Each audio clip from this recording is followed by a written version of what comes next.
Hello, friends. Robert Bevan here, author of the Caverns Creatures series of comedy, fantasy novels, and short stories. With me is Sam West, and today we're giving you something special.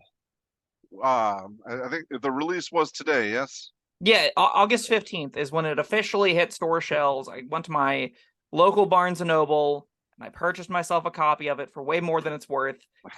And it's great. What's not to love? What are we talking about? We're talking about the new D&D book that just came to print, Bigby Presents Glory of Giants, which is this handy little book right here for the viewers at home. It's the spiritual successor to Volo's Guide to Monster, which has another spiritual successor in Fizban's Treasury of Dragons. Of course, I'm a nerd and own all of these things. But I only have the D&D looking covers, not the alternate art covers, because I like the D&D looking covers, because whenever you look at their spines, they're all the same. Are those the ones where all the pages are going to fall out? No, that's the first printing of the initial core books and the Tyranny of Dragons line. All those had some of the worst quality assurance in human history. They were abysmal. These ones are not void of quality assurance issues, but whenever you're mass producing books like this that are this large, there are going to be issues. And these ones aren't. I don't have any particular issues with this copy of the book yet, but I did open it and read through it today. So yeah, who knows? Time will tell. Yeah, it's a fine little book though. All right, physical issues aside, it's my understanding was the Spelljammer the last one they released. They've released Keys from the Golden Vault was relatively recently. Which is an adventure compilation that comes after the Tales from the Yawning Portal. And Spelljammer was also prior to that, and that was the whole kerfuffle where they took one book and split it into three for no particularly good reason. That wasn't great. It has a little bit of a reputation for having maybe it needed a little more time to sort out all the details because people said it felt rushed. Yeah, I've complained since they released Volo's, which was the first supplemental book, that there's no reason these should be this short, and I stand by that, especially because it's a price increase for this book, right? Viewers at home, if you're not supporting your local game store, don't spend more than $50 on this book. It's not worth more than $50. It's worth less than the PHB and stuff is. This is a neat little trinket, and you can definitely find, especially if you wait a couple months, there are tons of deals out there to find them for way, way, way, way, way cheaper. Now, if you want to, again, if you're supporting a local game store, absolutely go for it. Play the retail price. That's fine and dandy. You're paying where you live, right? You're sort of paying it forward to the people around you, assuming they're good people and all that fun stuff, right? This book is short. This book has some useful stuff in it. I would not say that it's worth the amount that is tacked onto it. I also don't know how well, you said the Starjammer or the Spelljammer stuff's kind of rushed. Yeah. This is called Bigby Presents Glory of Giants, and Bigby's in it 3 times total.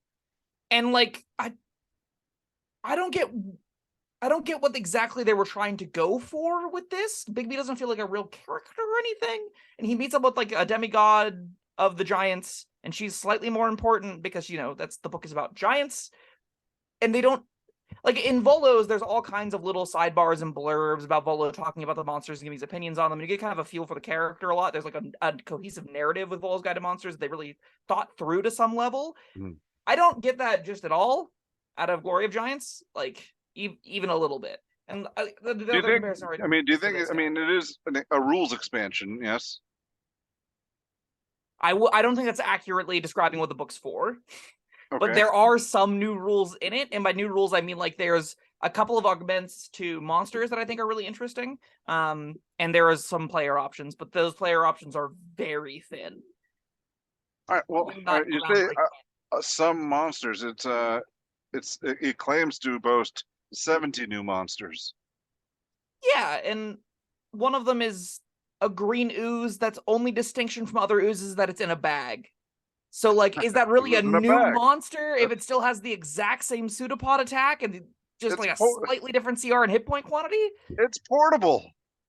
Sure, it's for giant bags, right? There's a lot of, I will say this, there's some cute fluff around it, right? There's some cute lore that is worth something. There's a little paragraph that talks about, sometimes giants have symbiotic relationships with them where they don't want little, humanoid thieves stealing their stuff, so they leave oozes in there and only throw inanimate objects in the bag, and it eats people, and that's cute and that's fun, but there should be more to this monster stat block than it's a green ooze in a bag, right? And there are some monsters in the book that do meet that criteria. There are more than honestly I expected. I feel like a lot of the D&D monsters are just, you take 2 attack rolls and you staple them to some hit points. And there are some monsters like that in this book. There's one particular one. There's a almost like an undead hill giant that died of starvation, and their whole thing is, they're gluttons that can't stop eating. So they just took literal existing traits on ghouls and stapled them to it. It's got stench for troglodytes. It's got the whites, when it kills things, it brings them back as zombies traits. And then just called it a new monster with a giant bag of hit points. And I was like, there's a really cool concept here. There's a pretty decent art for it.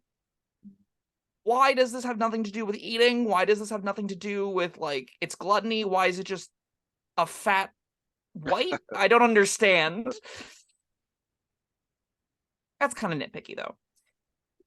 Do you want to go through? Do you want to go through like what physically is contained within the book, chapter by chapter? Well, There's first, some cool all right. So I'm trying to figure out if it's not meant as primarily a rules expansion. Okay. What is it? Okay, this book, first and foremost, Wizards came out and even talked about, like, people aren't buying these books as necessarily rules bases. They're not buying these books necessarily to run specific adventures, right? Like, less people were buying things like Storm King's Thunder to play Storm King's Thunder, and more to get a grasp of the story of it and use some of its elements in their own games some ways. This is what this does best, I think, is give DMs and world builders, people that just like the ideas of the lore of some of these fantasy things, a big toolbox to play around with some varying adventure ideas. They have a big table in the back. They have a D100 table that's like really a D20 table because of how the numbers get split up, of different adventures that are contained within here, but there are robust plot hooks. Just like I would probably say there's like 10 pages total of just tables of plot hooks. Just to be, here are some giants with their issues. Here's some giants with those issues. Here are some giants that left the ordning. It's all about the lore of giants too. It's messed in here. Ordning's a big element of it, where it's like, the hierarchy of the giant types. For what that's worth, it's not like pivotal to using this book, but it's a fun element of it that you can mess around with. They take a lot of ideas based off of, okay, we have these existing giant types. How do we make them more interesting? How do you give them adventures around them? How do you make your own adventures around them? And on top of that, they added in maps that you can sort of plug and play these adventures on top of, so you can have these different environments that have unique traits. Unique magic traits is a really great addition. So you, like, layers have their own sort of existing magical effects. They added unique magical elements to these specific maps that you can go and interact with in a bunch of different ways. So they're really cool sort of hubs of information, and you can take any of the giant adventures and just staple them right to them, and you got yourself a plug and play adventure just like that. It's neat. For that being what this is, I think it does a decent job. All right, what anything else is trying to produce, I don't think it does that great of a job. All right, so from what I've read, we've got a bunch of new monsters. We got some new feats, fun. Yes. Now I haven't seen this book. I haven't read the book itself, but I've read a little bit about it. So you've got options to play as a character raised by giants. Is that right? There's 2 new backgrounds, and is that what it is? Backgrounds? Okay. Yeah, and the backgrounds are raised by giants, which, quick side tangent, I get irrationally annoyed when they reuse art assets and think no one's going to notice. There's a Magic the Gathering card called Raised by Giants. It's a background from a set they did, and they just stapled it like full plastic center above that background, and I'm like, it's contract. I didn't pay much. You're charging $60 for this book. Come on. I didn't pay much attention, but I did scroll past some stuff that with clickbaity titles like, this new book has a bunch of AI generated content. Yeah, you could actually see where the errors are that weren't cleaned up prior to its printing too. I'm not gonna be able to find it off at this exact second, but it's a frost giant with these 2 wolves, and one of the wolves' eyes is weird, and the wolf used to be phasing into the axe, but they adjusted it so it's no longer facing into the axe. The artist, they talked and are working with the artist that's making claims that they'll never do it again, but there's going to be a lot more of this in the future, I'm sure. That's a little bit of a bummer. Yeah. Especially because that's a big element of why you buy these books and why you want the physical copies, is for the fantastic art. And there is some genuinely fantastic art in here. Let me see if I can find that goose real quick. There's a giant goose. Yeah, I flipped right to it. Look at this guy. Look at this giant goose. Look at him. He's great. Big ass goose. Yeah. It's a big ass goose. That's great. And his face, you can't turn into it as a druid, which is a giant missed opportunity. But all right. So what I was asking about this. All right. So there's backgrounds. Yes. However, there's no new playable giant race. Which there should be, right? Or I at would have thought minimum, so. they should have reprinted Furbolgs and Goliaths into this book. It's only 187 pages. Like, they had room. Why? I feel like if I buy this book, I should be able to at least make exactly one, ideally like 7 different giant characters exclusively out of this. I should be able to say, okay, I've gotten these giant races, these giant subclasses, these giant backgrounds. I can just plug a player's handbook class on top of them and have a good time, right? You can't. You get the barbarian subclass in 7 feats, and I also don't think it's I thought it was necessarily 8 feats. sure. It's a quantity of feats that's disingenuous because most of them are the same feat. Oh, well, I guess we'll be getting to that soon. Shucks. That's Not a the little bit of a exact downer. same, but But fun. yeah, just so we're clear with the audience, if this is your first time on the channel, welcome. Also, we did cover the new barbarian subclass. Look for that in an earlier video. Yes. And I will say, for the context of this book, I think the quality of the barbarian subclass is a great indicator about the quality of this book. I think they're actually pretty close. If you're looking at like how good that option is in a vacuum as far as like power level, it misses some crucial details, but it does do a lot of things right. I think this book is in that same camp. It does a lot of things right, but it's missing some crucial elements I would really want out of this book. That I like, even something like Fizban's Treasury of Dragons, it has slightly more content as far as player stuff goes. That player stuff tends to be a lot better, and I would only want to go up from a book that is older than the new stuff. So like, and it doesn't feel like this is better than Fizban's by any stretch of the imagination. All right. Well, you want to crack open the book? Sure.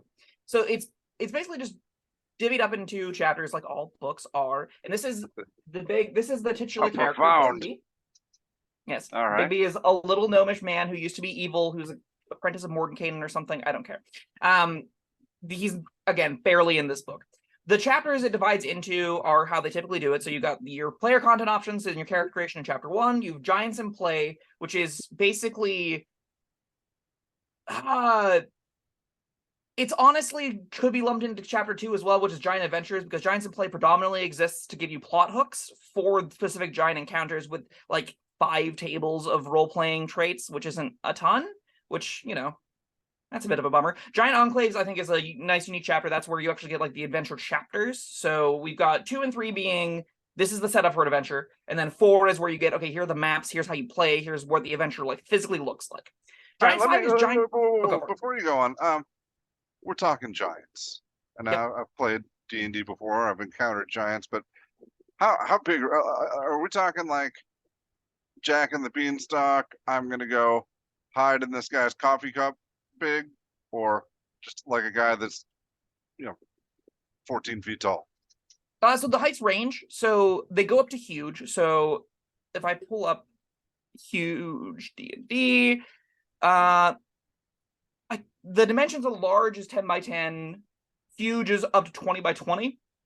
Oh, sorry, 15 by 15 feet. So those are like fire giants. So these things are like 15 feet tall. Now, that being said, there is an ample amount of monsters in the back that are gargantuan, and there's a really, really excellent design element of the new bosses, which are like the descendants of the actual giant gods themselves, where they get 2 forms that are gargantuan. They get the cradle, which consumes whatever gargantuan giant is inside it, and it's an elemental made of the land that physically fights you, which is sweet. And then it's the giant thing birthed from the cradle that is the embodiment of the giant that you then fight after that. And it's like 850 hit points worth of monsters that you can just log through with a billion different cool abilities. I wish they took some of the design premises of their big monsters and let it happen a little bit lower, but that's, not that important. But as far as size scope, the biggest ones tend to be like 25, 30 feet tall. Those are going to be the storm giants. The smallest ones are going to be a little bit larger than large. Generally, those are going to be like your hill giants are going to range between 10 to 20 feet. Yeah. And there's room, there's middle ground to mess around with these things. There's a lot of talk in the book about making bigger giants and having them be like a set piece for larger scale campaigns. That's also included in this book. So yeah, it's neat. Cool. All right, where are we going from here? Okay, so after we do the giant maps and the giant sort of adventure builds, we've got the giant items, which are kind of neat. So they added a couple of tables that have like some giant trinkets of like things you would find in a pouch of, a hill giant or whatever. Sure. They also have a robust list of magic items. There are a solid chunk of magic items in here, and they're all robust. Like, I've been reviewing a lot of the magic items lately, and I'm like, wow, this is a line and a half of text, if that.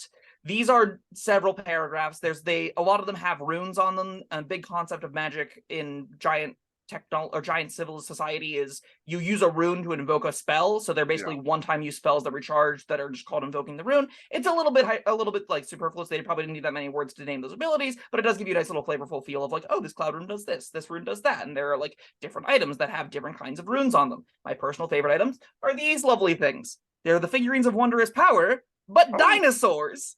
So you can pull up a little, like, you normally have an ebony fly, and it becomes a giant ebony fly. Now you can pull up a little triceratops, and it becomes a giant rose quartz triceratops, and that's sweet. I love that so much. Yeah, that's pretty excellent. I think these magic items are pretty fun. They're definitely a unique set of objects that I'm glad exist now. Although the rarities are a little bit high for my liking. This book definitely is aimed more towards upper tier adventures, because giants tend to be upper CR monsters. You don't see them a lot in the low and mid tiers even. So like these are kind of things you're going to find that are the rare and very rare tags. I don't recall if there's any legendaries in here, but yeah, I think that section's nifty at least. And then the bestiary is the rest of the book, and the bestiary is just a large series and catalog of giants and things that are large. Those two things kind of got like lumped together. So there's, giant geese, and there's, trolls, which are technically giant kind, and they have some lore about that, and they have, like, lore about the Fomorians, which are these weird, amorphous giants that tried to get into the Feywild and could, and became, like, disfigured, horrific, underdark monsters, and they have, like, well, what if that didn't happen to them, and they escaped to a different plane of existence? Some neat stuff. Oh, I found it! Here's the AI-generated art. Yeah, Google the controversy around it. It's a little bit wonky. So yeah, there is some really cool stuff in here. A lot of it is like, here's a variation of the base giant types, the base 6. Here is an undead version of them that died in a horrific way. So like I said earlier, we had the hill giant that got too hungry and died. We also have like this Frostmourne, which is the frost giant who died in a non-glorious way, right? They didn't reach Valhalla. Frost giants are sort of the Viking giants, most like closely associated to that. And then we just got like giant animals. Because sure, giant oxen and stuff that are supposed to like populate giant spaces for giant adventures, right? If you're making a town of giants, giant oxen are the beasts of burden that they're using and stuff. Yeah, it's pretty neat. Yeah, all right. In the lore of the book, do the giants live on a different plane, or are they, like what's to keep giant oxen from roaming over the border into normal people land? So, lore is always messy. Yeah. Is how I should start this. The gist of it is this book it gives you ideas as to how it's done in the Forgotten Realms, and it normally says like there aren't big giant societies. There aren't large giant cities or anything like that. There are clans of giants, there are small groups of them. But whenever you have like the idea is when you have such huge creatures that require so much sustenance as like the apex predators, if you will, if you think of them that way, they're going to eat and kill a lot of big things to sustain themselves. They can't really sustain large societies. Well, there's like a giant ecosystem with freaking geese and oxen. That's whenever you get into some other territory in the book where they talk about like running an adventure like Gulliver's Travels, running an adventure where you're looking more at a society where it's normal life, but you are the outlier as a small individual, and giants is the normal scope. And that's kind of where I view those monsters sort of fitting into. Right. It's kind of the same with the dinosaurs. I don't think they're like, there are, and notably they made the monstrosities instead of beasts, which I'm irked by, but there are monstrosity dinosaurs in this book that are what like am I going to use dominate beast on? Exactly. There's 2 beasts in this book, which is relevant for some spells, which we can touch on eventually. But yeah, the gist of it is like there are tools to make societies and like prehistoric times and when everything was larger adventures, so like that you can scope sort of your own builds around, and they don't necessarily, at least I don't know how easily they slot into specific places in things like Faerun. There might be just an island you go to, and that island is actually a continent, but to them it's an island, and that's where all of these things are at. Like, Skull Island and King Kong kind of deal. Sure. Maybe that's a thing. I don't know if that's a thing. I haven't literally read every single word in this book. I did just come out, like, I got a hold of it 4 hours ago. So there's a little bit of paraphrasing going on here. But I read through the most of the player options. I read through a lot of the monster stat blocks. I looked for interesting abilities that were unique and distinct, because most monster stat blocks after you DM for a while ago, okay, I know what all that text is without having to read it, because there's no interesting new words there. You just know that that's a resistance, and that's a legendary resistance, and that's just another attack roll, and that's just knocking things prone. So, yeah, something. All right, well, I guess that's Bigby. Oh, one thing that is bothering me. Mhm. Like, all right, what is it? Is it Bigby Presents Glory of the Giants, or Bigby Presents Glory of Giants? The title there in the cover, Glory of the Giants. Amazon listing, just Glory of Giants. Get That's that quality shit sorted assurance. out. That's quality assurance issues. Yeah. All right. If you're wondering out there if you should get this book, who is this book for? I think this book is like, if you're a player that wants new stuff to do, that you can be like, hey DM, I got this new book, it's got these new things in it. This isn't the book for you. The new things in this book are like a couple of feats that are very are either worse version from Magic Initiate, or are a couple like akin to the ones we got in Dragonlance, and they're really 4 characters that are going in on a specific theme, and not really feats for any kind of interesting or unique build directions for the most part. There isn't a ton of new stuff you can take out of this book as a player. Even as a DM, if you're the kind of DM that wants to run a pre-made adventure, this is not the book for you. Who this book then lands for is people that want to expand their toolbox as far as creating adventures ground up and doing it quickly. There's stuff in here if you like the giants and want to make a giant adventure fast. That's definitely what it's best at. It as an extra monster manual, it is a bit light. There are some cool big boss encounters that definitely want to be at the helm of a campaign. So, if you've got a giant campaign in mind and we're looking for some boss big bad, this will help you with that. Otherwise, it's just if you want to have some other ideas about how to roleplay giants, how to create giant society, how to create a campaign world that isn't Faerun, but uses things like the Ordning, uses a lot of the gods that are presented as base ideas to sort of build from. This book will give you a great foundation to sort of make your own giant world. I still don't know why Bigby is involved. But yeah, he's there, I guess. He's the chronicler. Is he? He climbed up the beanstalk. Yeah, sure. Now, or it's for the D&D completionist. Yeah, like me. The person will just buy every book because they've got Stockholm That was Syndrome. going to be my question. Sam, you bought this book. Which category of those do you fit in? Yeah, I appreciate conceptually these kinds of books. If books that I actually use as a dungeon master, your answer is probably no, none of them. I tend to just know enough, have enough of a confidence and have enough experience that I use custom monsters on the fly really quickly because I just pull out the appropriate stats that I know off the top of my head from just doing this a lot. And that leads me to be I've done the improvisational thing. I normally have ideas of campaigns that I want to run that are going to be in a more targeted direction than this.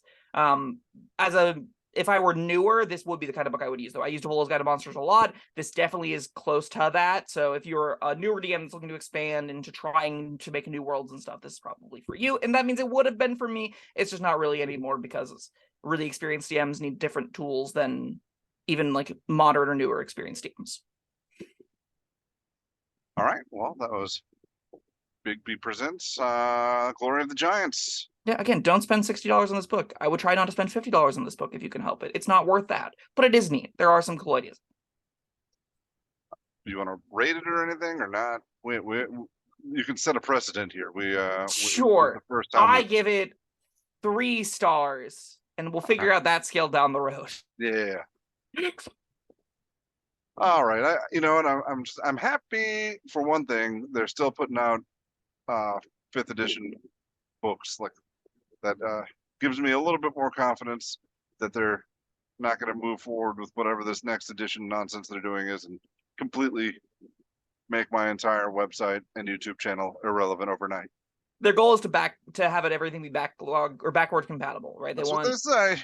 Everything behind to work with the future. There's some issues with that mentality, but that's not what this video is about. No. All right. Well, yeah. Comment below. Let us know what you think of the new book.